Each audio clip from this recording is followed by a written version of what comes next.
Receita para tudo dar certo? Só se for agora. Vem pro vídeo.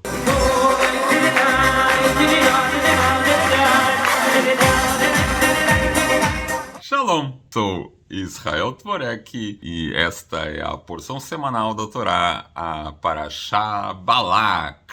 Balak? Quem é Balak? Balak era o rei de Moab. Moab era uma nação que não tinha motivo nenhum para se meter em confusão, mas deu um jeito de se meter. Quer saber mais? Então, antes de mais nada, inscreva-se no nosso canal, bate aí um joinha, né? Aciona o sininho das notificações, chama os amigos para o nosso movimento aqui, para o nosso canal, te inscreva lá no Instagram e desde já a gente agradece demais a turma que está botando aí Pix e dessa maneira colaborando para a gente melhorar a qualidade do serviço que a gente vem tentando prestar, assim como também todos aqueles que estão fazendo parte dos nossos encontros, tanto presenciais como online. Quer saber mais? Descrição aí no vídeo. Então, Balak era o rei de Moab. Ele não tinha motivo nenhum para se preocupar, porque o povo hebreu não estava indo para conquistar Moab, nem precisava pegar Moab de maneira alguma. Mas aí é que está a questão. A gente na vida está numa liderança e a gente às vezes não repara a importância da atitude que a gente tem como líder. A gente precisa se focar no papel que a gente está aqui para exercer na vida. Olha o contraste do comportamento dele em contraste do Moshe Rabbeinu. Moshe Rabbeinu tinha motivos para se preocupar com, por exemplo, o gigante Og, lá de Bashan, que é um país que tinha que ser atravessado e tudo mais, e ele clama para Deus, ele bota Deus na jogada, mas ele principalmente tem sua postura como líder e faz todo esforço para não transmitir essa apreensão que ele tinha para o povo.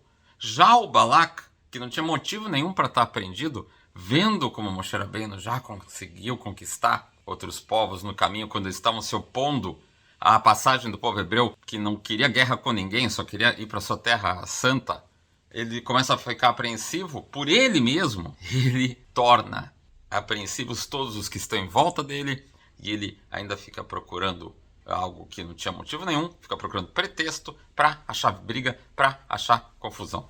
Para isso, ele acaba chamando um sábio, um profeta chamado Bilam. Era um homem que tinha sido agraciado com uma capacidade de visão, de profecia equivalente de Moisés. Por quê? Porque todas as nações diziam o seguinte: se a gente tivesse um Moshe Rabbeinu, a gente teria sido tão digno, tão bonito o nosso comportamento quanto o do povo hebreu. Então, para não ter essa queixa, Hashem mandou para eles Bilam. Mas o que Moshe Rabbeinu fez com essa profecia? Se tornou Moisés. E o que Bilam fez? Bilam se tornou um mercenário, alguém que se vendia os seus dons, os seus atributos para aquele que pagasse mais, para fazer o quê? Para enxergar qual é o defeito, qual era a falta de qualidade que determinado inimigo tinha, para assim poder despertar a fúria divina e amaldiçoá-lo. Que coisa séria. Balak manda para dignitários e ele fala, não, de Bilam, claro, quer aceitar o serviço, mas Hashem fala pro Bilam, olha, você não vai amaldiçoar o povo hebreu. Observa uma coisa, que Hashem falava com Moshe Rabbeinu, seja de dia, seja de noite, porque Moshe é da luz, né? E o Bilam, ele, ligado à escuridão, só conseguia falar com o Criador quando era de noite. Pois bem, a gente acaba vendo que a escuridão não passa mesmo de talvez um tipo de luz que escapa ao nosso espectro de luz visível. A gente sabe que tem o infravermelho, a gente tem os raios ultravioleta, né?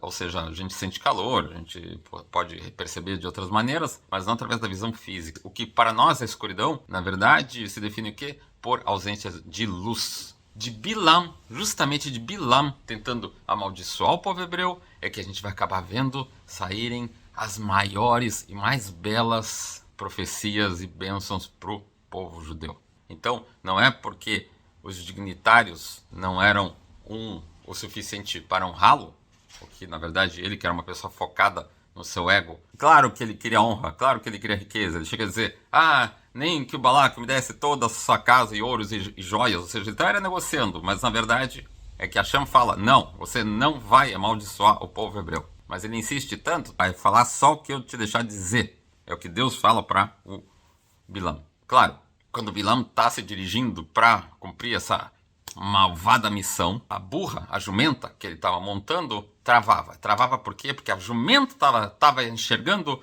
um anjo de Deus, não querendo que o Bilam chegasse lá. E o Bilam vai lá e bate 3 vezes na jumenta. E aí Hashem, com uma das últimas obras, uns segundinhos antes de terminar a criação, já tinha criado essa jumenta que ia abrir a boca. A jumenta fala: você tá me batendo por quê? Eu não sou a jumenta que sempre te carregou a vida toda? Por que tu tá batendo em mim? E o Bilam, alguém com a profecia como ele tinha, começa a discutir com a jumenta. Não, se pudesse, eu tivesse uma espada, eu te matava. Aí aparece o anjo com a espada que iria matar o Bilam. E dizem os nossos sábios que nessa hora que acontece realmente o maior milagre de todos. Porque a profecia do Bilam não vinha de dia e veio de dia. Hashem alterou a ordem natural dos fatos para quê? Para mostrar que é ele quem manda, é Deus quem dá as regras. A jumenta, depois dessa, o que aconteceu com ela? Ela foi retirada desse mundo para não humilhar o Bilam. Imagina, mesmo alguém malvado, ardiloso, mercenário, que nem o Bilam, não poderia ser envergonhado. E fica a dica, a gente precisa fazer todo o esforço para não envergonhar nenhuma criatura. Sempre, sempre, sempre. E por isso que a jumenta foi retirada desse mundo, para ela não ser o pivô deste pecado. E fica aqui uma grande dica. Se a gente encontra alguém que esteja sofrendo uma humilhação, pede para não reagir. Porque é nesse momento a pessoa tem a oportunidade de se comportar como o Criador. O Criador está sempre aí. E quantas vezes as pessoas cometem erros se esquecendo que ele está vendo tudo? Quantas vezes a pessoa esquece que ela, neste mundo, vem com toda a carta de crédito, de confiança, de fazer o seu melhor, com todo o potencial para isso, e a pessoa, mais variados motivos, acaba se dispersando e não fazendo o que devia estar fazendo da sua vida. E aí, Deus, nesse momento, estaria, por assim dizer, humilhado, mas ele tem paciência, ele guarda e ele dá chance para a pessoa fazer techuvá, voltar para o rumo. Quando uma pessoa, portanto, não reage e entrega para Deus, não é para ficar absorvendo pancada, não é isso. Entrega para Deus e fica tranquila, ela está agindo à altura de Hashem. Fica a grande dica. E é uma pessoa que, se numa situação dessa se contiver, ela tem capacidade de dar enormes bênçãos. Então a gente sempre pode ajudar os amigos e a si próprio a se comportar dessa maneira, que a gente vai conseguir chegar lá. Pois bem, Bilam finalmente chega lá e Balak vai lhe dando mais e mais condições de fazer lá as suas maldições, mas por 3 vezes sucessivas. Toda vez que ele vai abrir a boca, cada vez saem bênçãos maiores, maiores e maiores. E o cúmulo, o mais alto momento que tem entre essas bênçãos todas é quando ele diz assim: pô, eu tô prontinho para amaldiçoar o povo hebreu, porque ele ia lembrar de como o povo tinha pecado com o bezerro de ouro. Mas a hora que ele abrir aquela bênção, aliás, quer saber mais como é que foi essa história do bezerro de ouro? Nas nossas parashot anteriores, que tá tudo contadinho ali, não perca. Mas voltando para a história, ele ia soltar aquela maldição, mas ele vê como são dispostas as tendas do povo hebreu, de modo que elas eram colocadas assim, ó. Nunca a abertura de uma dava para a porta da outra, elas eram indevassáveis, elas mostravam recato.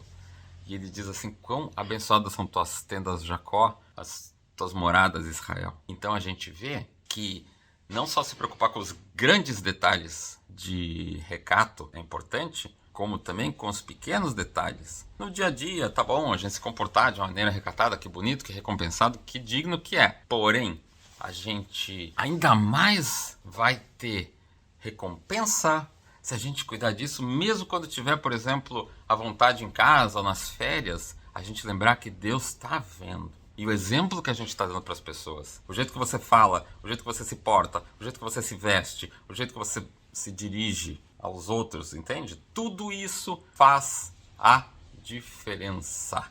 É também nesse momento que Bilam já também traz profecias de que vai chegar um grande momento de recompensa para a humanidade, que vai ser a época de Messias. Fala primeiro que da época do rei Davi e depois ele fala da época da própria vinda de Mashiach. Ele fala de uma época, no estágio inicial, onde primeiro as pessoas vão fazer o que está no alcance delas, o que é possível fazer hoje, e ele também fala de como as pessoas conseguiram fazer coisas extraordinárias que nem imaginavam que seriam possíveis.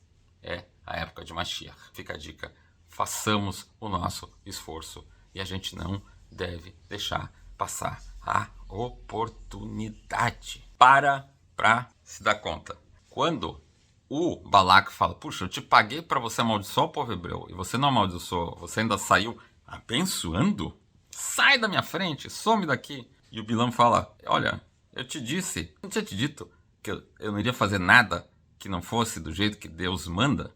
E a gente vê também outra dica. O próprio mal percebe que ele não passa de um emissário do Criador. A gente, quando se submete ao mal, a gente está indo abaixo da nossa própria dignidade e a gente não está fazendo a vontade do Criador. O mal está colocado ali, a tentação está colocada ali, para quê? Como um teste, mas o professor que faz a prova, aquela energia mal intencionada aos nossos olhos, ela está sendo enviada simplesmente para nos testar, mas no fundo ela torce para que a gente faça o certo.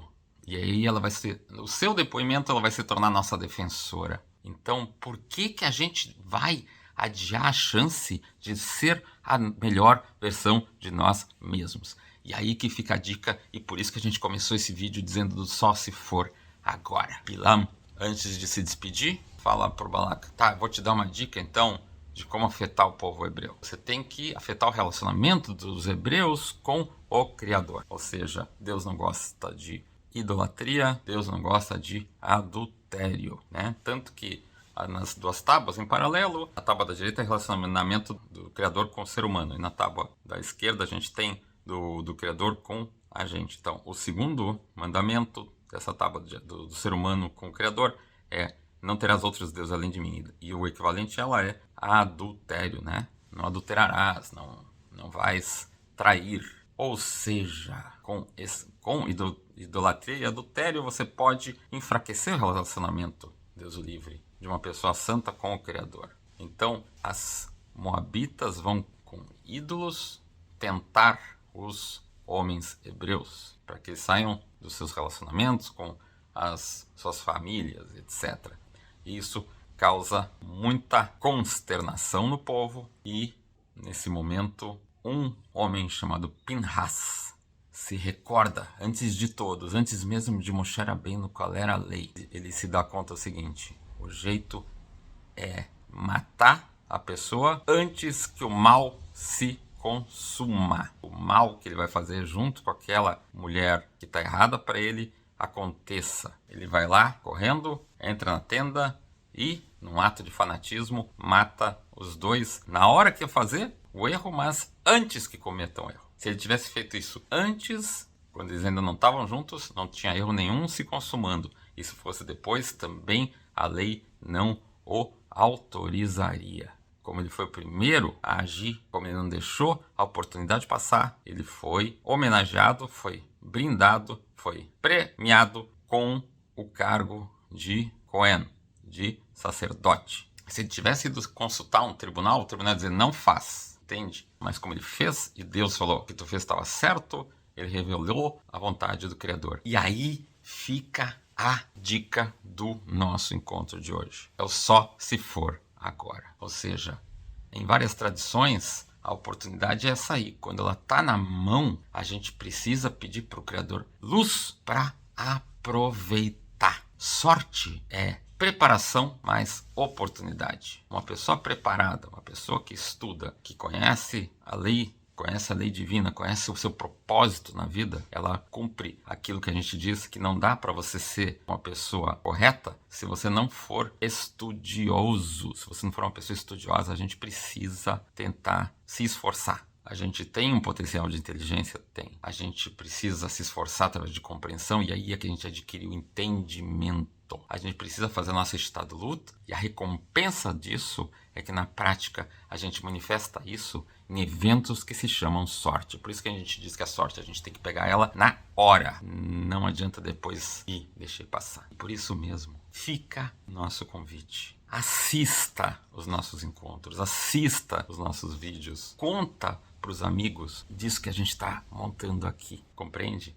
um pouquinho, essa dosezinha pequena de Torá, vai de gota em gota, fazendo a famosa água mole em pedra dura, tanto bate até que fura. Como dizia o Rabi Akiva, né? Puxa, minha cabeça é como pedra, como é que eu vou conseguir transformar as coisas? E aí ele se lembrou que a Torá é como a água, ela aos poucos vai abrindo o espaço, é na suavidade, é na tranquilidade, é na constância que a gente vai gerar um efeito cumulativo, uma massa crítica que quando a gente vê vai gerar uma linda reação, transformação nas nossas vidas. E o momento de começar isso, da gente se desvincular de qualquer erro que estava há um segundo atrás, é agora. E os bons resultados a gente confia que Deus garante, logo, logo virão e o caminho será doce, será bom, com muita bênção. Portanto, te inscreva no nosso canal, bate o sininho das notificações, chama os amigos, vai lá no Instagram, te inscreve ali também, continua mandando pix aí pra gente poder melhorar a qualidade dos nossos serviços, assista os nossos encontros presenciais, nossos encontros online, principalmente trata de cuidar bem de cada pessoa maravilhosa que você tem em volta, seja na família, seja nos amigos, seja no trabalho, seja onde for, e Deus te conduza com muito sucesso na vida. E desde já, entra com muita alegria, pegada e entusiasmo, uma preparação maravilhosa para desfrutar com todos esses que nos amam um lindo Shabbat, com muito Shalom. E até o próximo vídeo!